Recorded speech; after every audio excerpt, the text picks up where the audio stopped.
Oh, bye, bugs. Hi, readers. Welcome back to Reading with Kristy. I hope you're doing well. Today we're going to take a...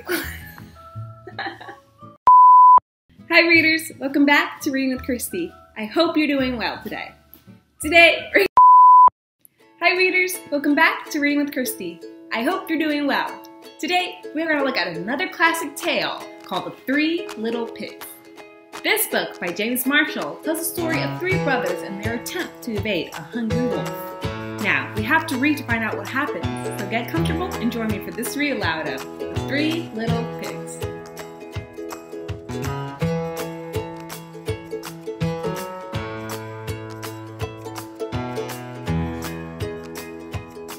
Once upon a time, an old sow sent her three little pigs out into the world to seek their fortune. "Now, be sure to write," she said, "and remember that I love you." The first little pig met a man with a load of straw. "I know," said the little pig. "I'll buy your straw and build a house."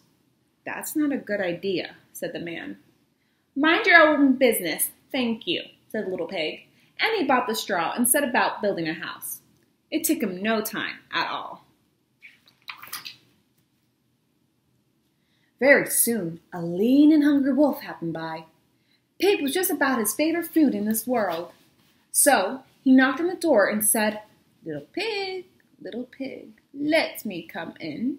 To which the little pig replied, "No, no, no, not by the hair of my chinny chin chin." This annoyed the wolf to no end, and he said, "Then I'll huff and I'll puff and I'll blow your house in." "Go right ahead," said the little pig. So the wolf huffed and he puffed and he blew the house in. And he gobbled up the little pig. The second little pig met a man with a load of sticks. "I've got it," said the little pig. "I'll buy those sticks and build a house." "I'd think twice about that," said the man. "Oh, pooh," said the little pig. "What would you know?" And he bought the sticks and went to work building a house.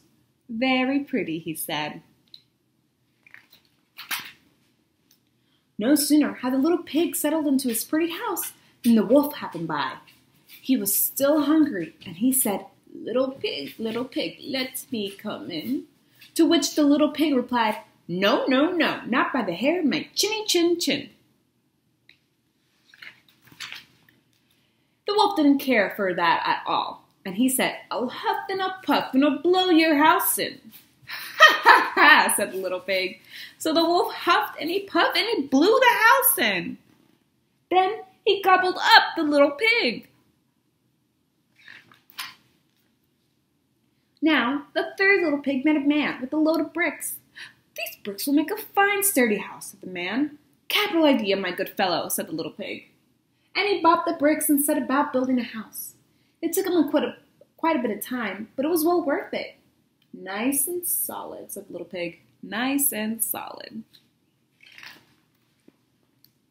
But no sooner had the little pig moved in than he noticed the wolf loitering about. And the wolf, who was still hungry, said, little pig, let me come in." To which the little pig replied, "No, no, no, not by the hair of my chinny chin chin." Well, the wolf had heard that before, and he said, "Then I'll huff and I'll puff and I'll blow your house in." "Oh, don't do that," said the little pig. But the wolf huffed and he puffed, and he huffed and he puffed until he was quite blue in the face. The house stood firm. "I'll try another approach," muttered the wolf. And he put on his most dazzling smile. "Little pig, I was only teasing," he said. "By the way, I tell that Farmer Jones has the most scrumptious turnips. Shall we go pick a few?" "Oh, I'm much too busy now," said the little pig. "What about tomorrow morning?" "Excellent," said the wolf. "I'll come for you at 6. Next morning, the little pig got up at 5, hurried off to Farmer Jones' turnip field, picked a basketful of scrumptious turnips, and dashed back home. When the wolf arrived at 6, the turnips were already boiling in the pot. "Sorry, I couldn't wait," said the little pig, and the wolf tried not to show his displeasure. "No harm done," he said. By the way, there's a lovely apple tree down in Merry Meadow. Shall we go help ourselves to a few apples? I must cook my turnips, said the little pig. Let's meet there tomorrow morning. Splendid, said the wolf. Shall we say at 5? The next morning, the little pig was up at 4 and went off for the apples. It took longer than he expected to reach Merry Meadow, and while busy gathering apples in the highest tree, he saw the wolf approaching. Do try one of these, he called down, throwing an apple as far as he could. When the wolf chased after apple, the little pig shimmied down the tree and made it safely home. The next day, the wolf came again. Really, he was quite put out. There's a fair today on Hog Hill, he said.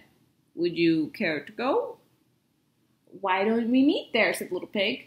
Would 3 o'clock suit you? Colossal, said the wolf. 3 it is. Just to make sure he would be there at 2. At 1 in the afternoon, the little pig went to the fair and had a fine time. So fine that he lost track of the hour. Suddenly, out of the corner of his eye, he saw the wolf coming up the hill. Without a minute to spare, the little pig jumped inside an empty butter churn and rolled down the hill toward the wolf. Well, the wolf was so scared, he ran all the way home. That evening, the wolf went to the little pig's house and told him how frightened he'd been by a great round thing that came down the hill. Frighten you, did I? Said the little pig. That great round thing was a butter churn, and I was inside. This was simply too much for the wolf to stand. It's been nice long enough, he cried. I'm going to eat you up right now. And he climbed onto the roof. When the little pig saw this, he put a big iron pot in the fireplace and quickly stoked the fire. Here I come, cried the wolf. Dinner time. You can say that again, said the little wolf.